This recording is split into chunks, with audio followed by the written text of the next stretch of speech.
सो गाँव वालों, आज हम लोग फिजिक्स चैप्टर 1 स्टार्ट करें, रोटेशनल डायनेमिक्स। तो यहाँ पे सबसे पहले हम लोग चैप्टर का मीनिंग समझ लेते हैं, देन आगे हम लोग स्टार्ट करते हैं। तो सबसे फर्स्ट, रोटेशनल का मतलब क्या है कि the rotation of a object, the motion of a object along the axis of rotation, है ना। मतलब रोटेशनल जब भी होगा, जब भी रोटेशनल मोशन होगा तो उसमें जो ऑब्जेक्ट का जो मोशन रहेगा वो किसके अलॉन्ग रहेगा, एक्सिस के। किसके अलॉन्ग रहेगा, एक्सिस के। कि मतलब ये जो भी रोटेशन, जैसे सर्कुलर मोशन में जैसे मान लीजिए कि मोशन हो रहा है ना, तो यहाँ पे एक्सिस रहेगा, वहाँ पे अगर along the axis of rotation रहेगा, मतलब ये जो भी मोशन हो रहा है अलोंग द एक्सिस होगा, तो उसको हम लोग क्या बोलेंगे, रोटेशनल बोलेंगे। क्या बोलेंगे, रोटेशनल मोशन बोलेंगे। क्लियर हो गया। एंड देन नेक्स्ट है डायनेमिक्स। डायनेमिक्स मतलब क्या होता है, द मोशन, है ना, the motion with the cause, है ना, the motion with the cause. मतलब जो भी मोशन हो रहा है अगर उसका हमें रीज़न पता है तो that's come under goes off dynamics, है ना। तो वो किसके अंडर में आता है, डायनेमिक्स के अंडर में आता है। फॉर पैरामीटर लाइक फोर्स ले लो आप लोग, है ना, एनर्जी, पावर ले लो, तो ये सारी चीज़ें किस में आती हैं, डायनेमिक्स में आती है, क्योंकि उसका कॉज दिया हुआ है, मोशन का कॉज है। तो हम लोग यहाँ पे वही पढ़ने वाले, रोटेशनल डायनेमिक्स पढ़ने वाले हैं। ठीक है। रोटेशन मतलब सिर्फ एक्सिस ऑफ रोटेशन, याद रखो कि एक्सिस ऑफ रोटेशन होता है। ठीक है। अब हम भी यहाँ पे हम लोग स्टार्ट करने से पहले, आज ये पूरा जो वीडियोस बना रहा हूँ पूरा बेसिक के लिए है। हम लोग इसमें चैप्टर में हर एक चैप्टर जितना भी कंप्लीट करेंगे उसमें सारे क्वेश्चन जो कैन यू रिकॉल का है, and then use your brain power, है ना, गिव योर आंसर, वो सारे भी क्वेश्चन हम लोग देखेंगे। तो सबसे पहले मैं यहाँ पे कैन यू रिकॉल के क्वेश्चन में देख लेता हूँ। जैसे आप टेक्स्ट बुक ओपन करेगा तो उसमें पहला ही आप लोग ऊपर टॉप में साइड में कोने में बना हुआ है, एक बच्चा कुछ सोच रहा है और लिखा हुआ कैन यू रिकॉल, है ना। तो ये सब 11th या बेसिक चीज़ों पे है। तो पहला क्वेश्चन है what is a circular motion, and you know very well circular motion मतलब क्या होता है कि भाई the motion done in a circular path और along the circumference of circle is called as a circular motion. बरोबर। मतलब जो भी मोशन डन होगा कि मूवमेंट ऑफ ऑब्जेक्ट, जो भी ऑब्जेक्ट का जो भी मूवमेंट होगा किस में होगा, सर्कुलर पाथ में। किस में होगा, सर्कुलर पाथ में होगा, है ना। या तो उसको हम लोग दूसरे डेफिनेशन में क्या बोल सकते हैं कि circumference of a circle along the circumference of a circle is called as a circular motion, है ना। जिसे ट्रांसलेटरी मोशन होता है, ट्रांसलेटरी मतलब जिसे कि हम लोग को सीधा एक लीनियर पाथ में हम लोग जाते हैं ना, the motion done in a linear path, वो इसी सर्कुलर मोशन होता है जो एकदम सर्कुलर पाथ में होता है। ठीक है। अभी आइए नेक्स्ट है, दिया हुआ है concept of centre of mass. Concept of centre of, अब सेंटर ऑफ मास क्या होता है, तो यहाँ पे कुछ ऐसा डिटेल में नहीं है कि मैं आप लोग को एकदम ये सेंटर ऑफ मास, मैं सिर्फ बताऊंगा क्या होता है, कैसे फाइंड आउट करना, वो सब अभी टॉपिक में है नहीं हमारे। ठीक है।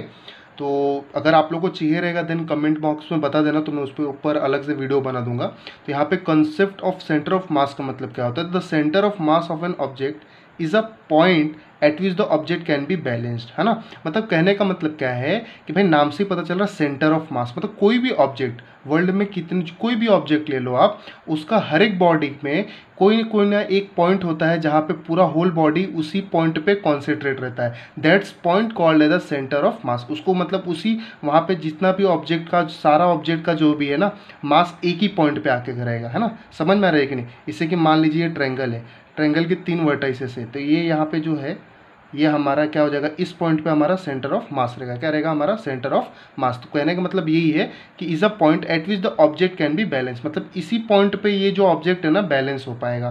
क्लियर है, that's called centre of mass बोलते हैं उसको। अभी जो नेक्स्ट क्वेश्चन दिया, what are the kinematical equation of a motion. तो kinematical equation of a motion, जिसे आप लोग को पता है 10th में भी था ये। तो काइनेमेटिकल इक्वेशन जो है, पहला इक्वेशन क्या है, v equal to u plus a t. ठीक है। अभी काइनेमेटिकल मतलब क्या होता है कि the motion without its cause, है ना। जिसे डायनेमिक्स मतलब क्या था, the motion with its cause ना।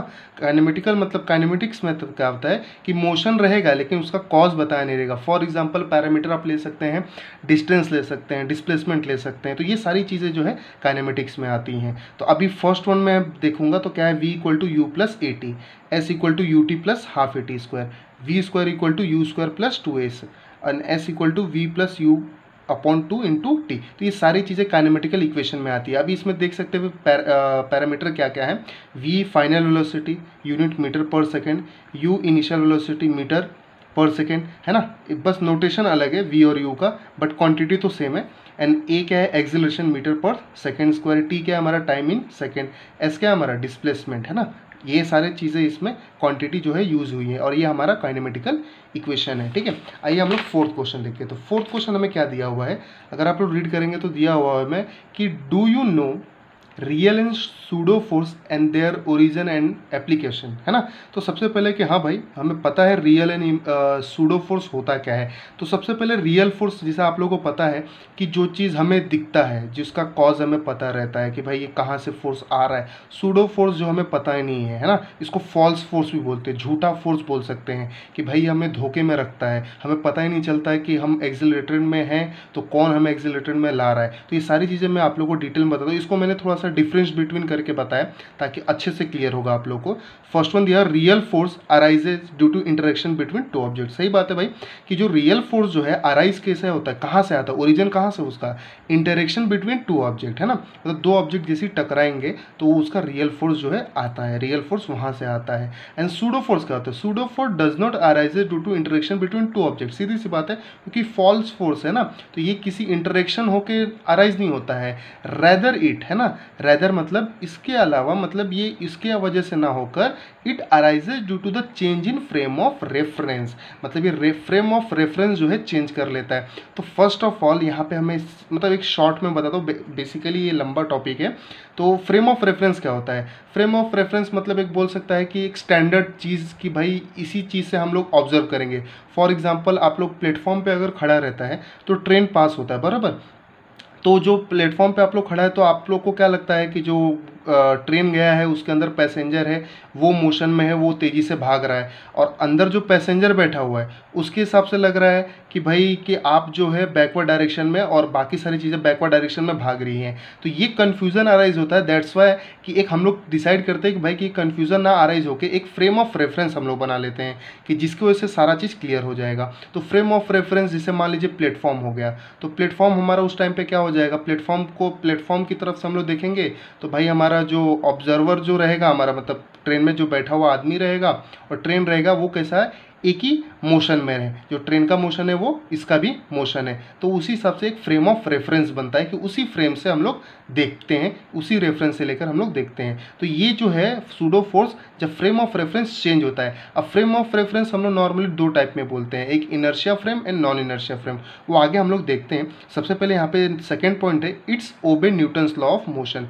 ये Newton's law of motion obey करता है। क्यों, अभी यहाँ पे न्यूटन्स लॉ ऑफ मोशन जो है इनर्शिया फ्रेम ऑफ रेफरेंस है। ये क्या है, इनर्शिया फ्रेम, इनर्शिया मोशन बोल सकते हैं इसको। इसलिए क्या है, ओबे करता है क्योंकि सब चीज़ यहाँ पे पता रहता है हमें, इसको हम कैलकुलेट कर सकते हैं सारा चीज़ by using equation, experimental value, इसको हम लोग कैलकुलेट कर सकते हैं। It does not obey Newton's law of motion. क्यों नहीं ओबे करता है ये, because it comes under non inertia frame of reference. मतलब नॉन इनर्शिया मतलब अभी यहाँ पे इनर्शिया और नॉन इनर्शिया मतलब क्या है कि यहाँ पे जिसे कहने का मतलब क्या है कि जो अप्लाइड फोर्स है ना, मतलब अप्लाइड फोर्स है, जो भी फोर्स कोई भी ऑब्जेक्ट पे अगर अप्लाई हो रहा है तो अगर उसमें हम लोग बोल दें कि भाई नेट फोर्स अगर ज़ीरो है तो एक्सेलरेशन भी क्या हो जाएगा, ज़ीरो, है ना। एक्सेलरेशन भी क्या हो जाएगा, ज़ीरो। तो वो आता है inertia frame of reference.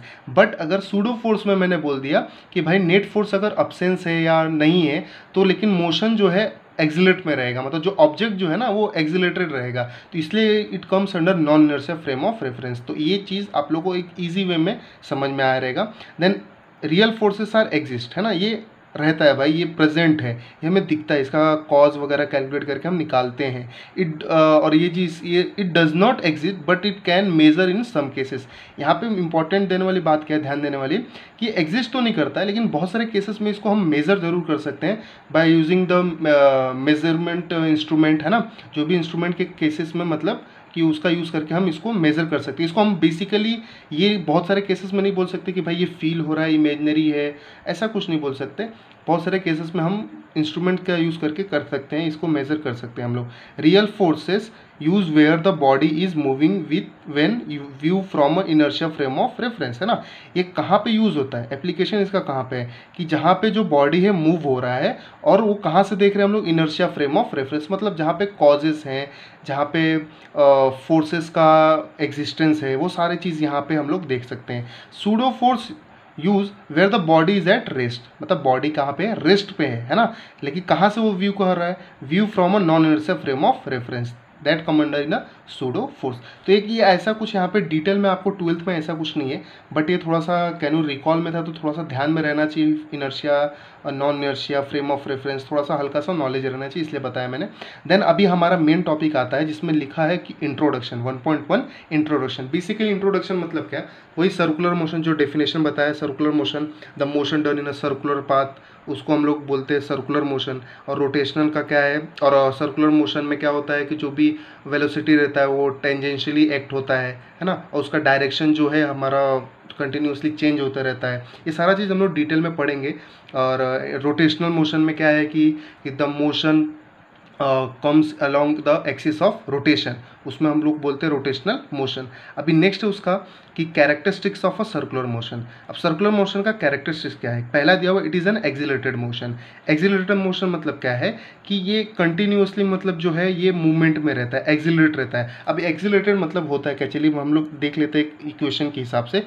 Acceleration basically क्या होता है कि चेंज इन लीनियर एक्सिलरेशन की अगर मैं बात करूँ तो यहाँ पे लीनियर एक्सिलरेशन की बात करूँ तो change in velocity with respect to time क्या है, acceleration is what, change in velocity with respect to time, है ना। मतलब कहने का मतलब क्या है कि अगर वेलोसिटी चेंज होगा तो एक्सिलरेशन भी चेंज होगा। क्यों होगा, क्योंकि acceleration is directly proportional to velocity ना।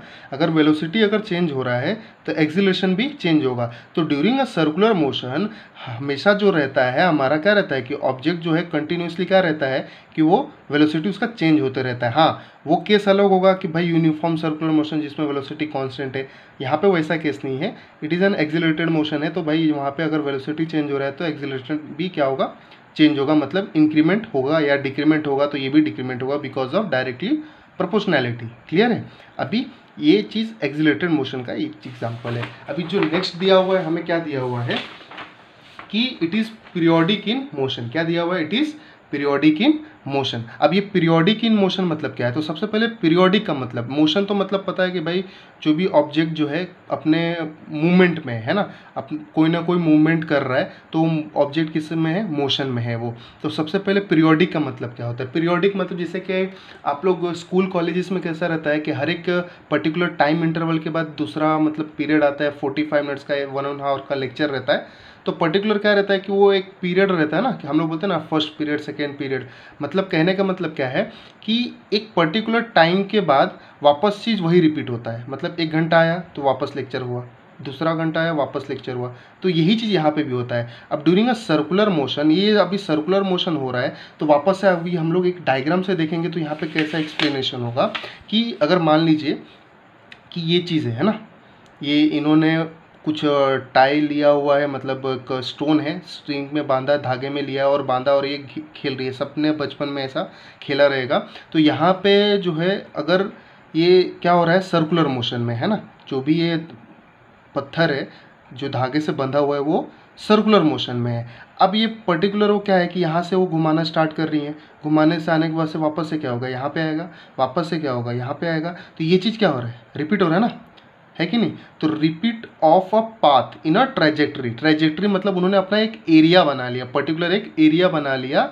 उसी एरिया में क्या हो रहा है, वो रास्ते पे बार बार वो रिपीट हो रही है, बार बार वो रिपीट हो रही है। तो क्या बोल रहे हैं उसको, it is a periodic in motion. तो उसी को हम लोग बोलते हैं पीरियोडिक इन मोशन। ठीक है। अभी जो नेक्स्ट हमारा जो टॉपिक है वो क्या है, kinematics of circular motion. Kinematics of circular motion में दिया हुआ है बेसिकली जो आपका 11th का पार्ट दिया हुआ है, analogous quantities in circular motion and translatory motion, है ना। तो सर्कुलर मोशन में और ट्रांसलेटरी मोशन में जो भी एनालॉगस है वो हम लोग देख लेते हैं। तो मतलब लीनियर और एंगुलर में क्या है, जैसे डिस्प्लेसमेंट तो नॉर्मली हम लोग ऐसे डिनोट करता है, एंगुलर डिस्प्लेसमेंट थीटा से। यहाँ पे देखिए कुछ ऐसा कॉन्सेप्ट में फ़र्क नहीं है भाई, कॉन्सेप्ट में क्या फ़र्क है, ये डिस्प्लेसमेंट जो होगा ये लीनियर में होता है, एंगुलर डिस्प्लेसमेंट मतलब पर्टिकुलर एक एंगल बना के करेगा, है ना। जैसे सर्कुलर मोशन में पर्टिकुलर कोई भी एंगल बनाएगा, जैसे ये ऑब्जेक्ट है तो यहाँ पे ऐसा मूव हो रहा है ना, यहाँ से जा रहा है यहाँ पे आकर रुक गया, तो यहाँ पे पर्टिकुलर ये ऑब्जेक्ट ने क्या बनाया है, एंगल बनाया ना। तो इसी को हम लोग बोलते हैं एंगुलर डिस्प्लेसमेंट। समझ में आ रहा है कि नहीं।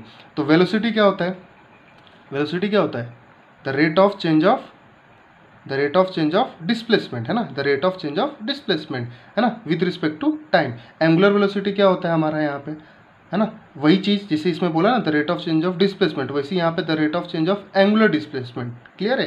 तो जहाँ जहाँ पे यहाँ पे डिस्प्लेसमेंट वेलोसिटी एक्सेलरेशन आएगा वहाँ पे एंगुलर आएगा। ठीक है। तो यहाँ पे आपको दिमाग में रखने का कोई भी इतना ये नहीं है कि हार्ड नहीं है, बस आप पे जहाँ पे लीनियर वाले में आपने डिस्प्लेसमेंट वेलोसिटी एक्सेलरेशन है, एंगुलर में उसके आगे एंगुलर पुट कर दो। और नोटेशन याद रखो, एस का थीटा, वी का ओमेगा, ए का अल्फा, बस ये ध्यान में रखना है। ठीक है। उसके बाद से एज यूजुअल देखो D S by D T है, तो यहाँ पे डी एस हमारा क्या है, थीटा था, तो थीटा बाई टी है।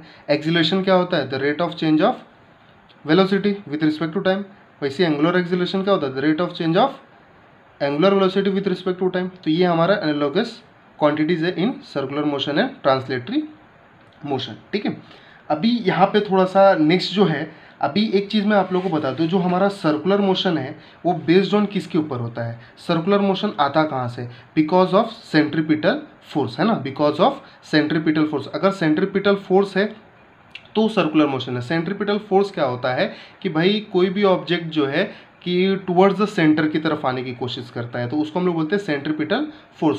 तो यहाँ पे जो सर्कुलर मोशन को बांध के रखने वाला जो भी चीज़ है, जो फोर्स है, वो है centripetal force. Particular centripetal force एक फोर्स नहीं है, उसको बोल सकते हैं कि सेंटर सीकिंग टर्म बोल सकते हैं, मतलब टुवर्ड्स द सेंटर की तरफ लाता है, and that term is refer as a centripetal force. तो ये ध्यान में रखना है कि सर्कुलर मोशन में कोई भी ऑब्जेक्ट है तो बिकॉज ऑफ सेंट्रीपिटल फोर्स। अब बोलोगे सर यहाँ पे सेंट्रीपिटल फोर्स कौन प्रोवाइड कर रहा है, यहाँ पे सेंट्रीपिटल फोर्स प्रोवाइड कर रहा है कि जो इन्होंने जो धागा लिया हुआ है ना, जो धागा लिया हुआ है, धागे से जो घुमा रही, जो इनके बीच में टेंशन जो क्रिएट हो रहा है ना धागे के बीच में, वो जो टेंशन है सेंट्रीपिटल फोर्स क्रिएट कर रहा है ताकि ये सर्कुलर मोशन में रहे। अगर ये टेंशन क्रिएट नहीं होगा तो सर्कुलर मोशन में नहीं रहेंगे ये जो भी ये घुमा रहे पत्थर को। तो ये टेंशन रहना बहुत जरूरी है ताकि सेंट्रीपिटल, सब एक दूसरे से कोरिलेटेड है। अगर ये देखिए टेंशन रहा, है ना, तो क्या होगा, सेंट्रीपिटल होगा। सेंट्रीपिटल रहा तो सर्कुलर मोशन होगा। समझ में आया कि नहीं। अगर टेंशन नहीं रहा, है ना, अगर मान लीजिए इनके हाथ से ये धागा स्लैक हो जाता है, ढीला पड़ जाता है, तो टेंशन बनेगा, नहीं बनेगा। टेंशन नहीं बनेगा तो सेंट्रीपिटल नहीं मिलेगा, सेंट्रीपिटल नहीं मिलेगा तो सर्कुलर मोशन नहीं बनेगा। समझ में आया। ठीक है। तो ये बेसिक चीज़ है जो आप लोग को पता है। अभी जो नेक्स्ट हम लोग का जो टॉपिक है वो डायरेक्शन है। क्या है, डायरेक्शन। तो direction of a tangential velocity, है ना। तो टेंजेंशियल एंड एंगुलर वेलोसिटी, तो सबसे पहले एक रिलेशन है टेंजेंशियल एंड एंगुलर वेलोसिटी का। क्या दिया हुआ है आपके टेक्स्ट बुक में, से normally v is equal to omega into r दिया हुआ है। ठीक है, ओमेगा इंटू आर दिया हुआ है। अब ये वेक्टर क्वांटिटी में अगर मैं लिखूंगा तो ये यहाँ पे वेक्टर बना दूंगा मैं। ठीक है, समझ में आ रहा है। तो यहाँ पे v ओमेगा और आर हो जाएगा। ठीक है। अब ये जो चीज़ है प्रीवियस वाले स्टैंडर्ड में, मतलब प्रीवियस वाले आपके बुक्स में, तो इसका डेरिवेशन दिया हुआ था। एक 2 मार्क्स के लिए बोर्ड में एक 95% पूछता ही था ये, लेकिन पता नहीं क्यों अचानक से ये अभी जो है पूछना जो है बंद कर दिया है ना। अभी मतलब ये आपको डेरिवेशन जो है दिया नहीं है।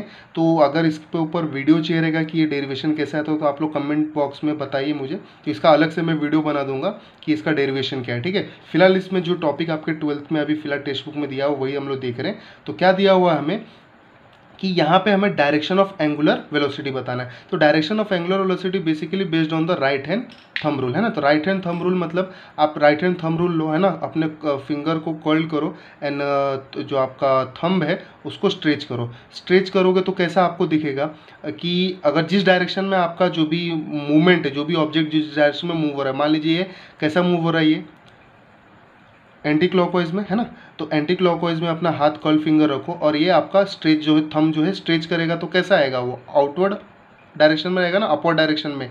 तो अपवर्ड डायरेक्शन में जैसे ही वो आएगा तो हमारा एंगुलर वेलोसिटी अपवर्ड डायरेक्शन में आएगा। अगर वही इसका मोशन जो है चेंज हो गया, हमारा डायरेक्शन जो है क्या हो गया, चेंज, क्लॉकवाइज डायरेक्शन में आएगा, तो एंगुलर वेलोसिटी कहाँ आ जाएगा, नीचे आएगा कि नहीं, है ना। तो वो कैसा, डाउनवर्ड डायरेक्शन में आ जाएगा। ठीक है। फिर इसके आगे का जो टॉपिक है हमारा uniform circular motion and all that, वो हम लोग फर्दर लेक्चर्स में कंटिन्यू करेंगे। और वीडियो को जो है शेयर कीजिए, लाइक कीजिए और कमेंट कीजिए, एंड देन अपने फ्रेंड्स को भी इसको बताइए, एंड देन सब्सक्राइब करने बोलिए।